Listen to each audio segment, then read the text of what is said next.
उसने दोनों के समक्ष विवाह का प्रस्ताव रख दिया।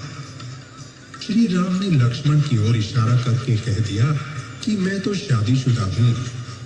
जब लक्ष्मण ने भी उसका विवाह प्रस्ताव ठुकरा दिया, तब वो राक्षसी अपने वास्तविक स्वरूप में आ गई, जिसके फलस्वरूप लक्ष्मण ने उसकी नाक काट डाली। शूर्पणखा लहूलुहान नाक लेकर अपने भाई रावण के सामने विलाप करने लगी और अपने अपमान का बदला लेने के लिए रावण को भड़काने लगी। रावण ने सीता हरण की योजना बनाई।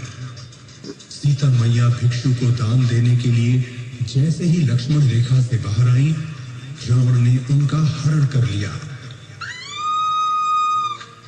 जंगलों में भटकते हुए लंका की खोज करते करते उनकी भेंट होती है हनुमान जी से, जो उनकी व्यथा सुनकर अत्यंत दुखी हो जाते हैं और उनकी आजीवन सेवा करने का प्रण लेते हैं। वानरों के राजा सुग्रीव से मिलकर ये लोग लंका पर चढ़ाई करने की योजना बनाते हैं।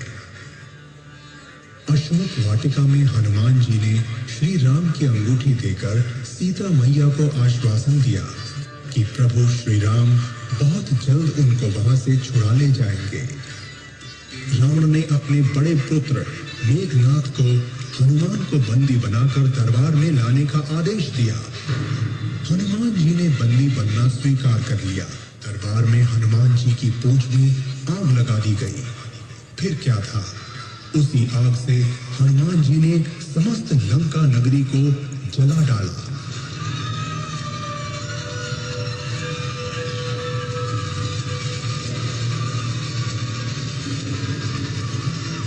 सोने की लंका धूं-धूं करके विध्वंस होने लगी।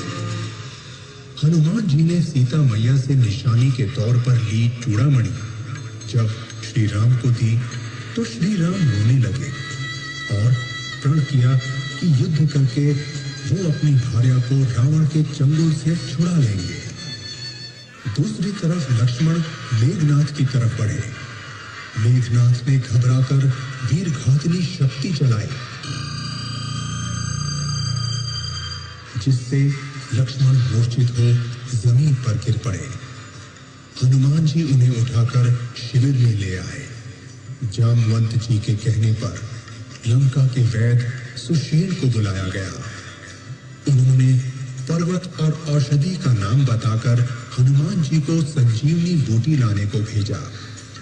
हनुमान जी पर्वत पर पहुंच तो गए, पर औषधि न पहचान पाने के कारण पूरा पर्वत ही उठा लाए।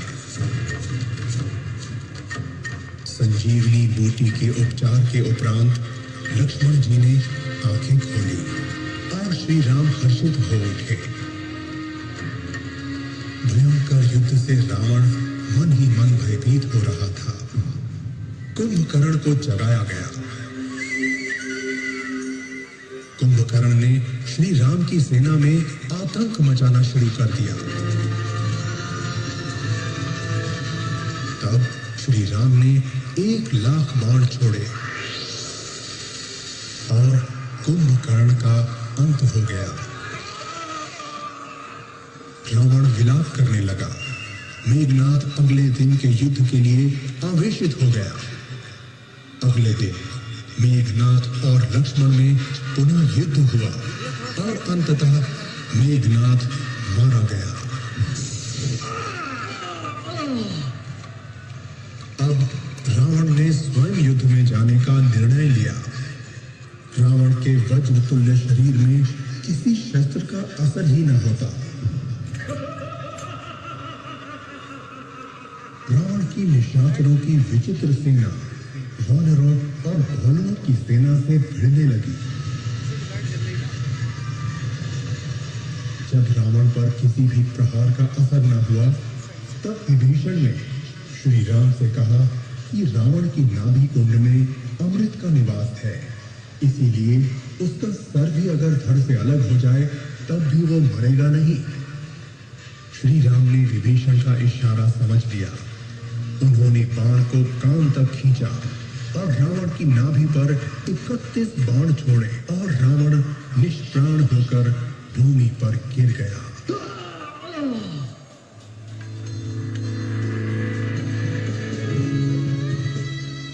और फिर राम और सीता का मिलन हुआ, साथ ही बुराई पर अच्छाई की विजय हुई।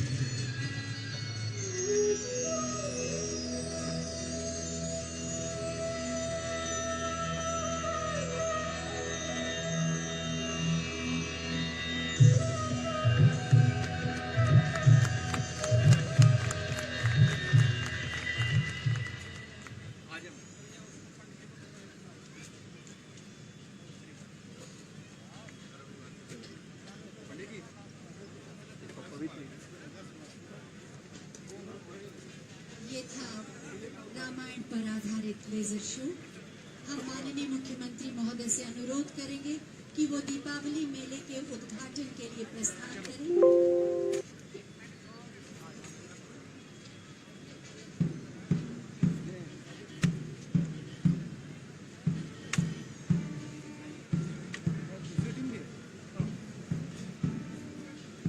सर ये सर्वर फिक्स ओवर हो गया, दूसरा फ्रेम मिल रहा होगा सर दूसरे जगह से।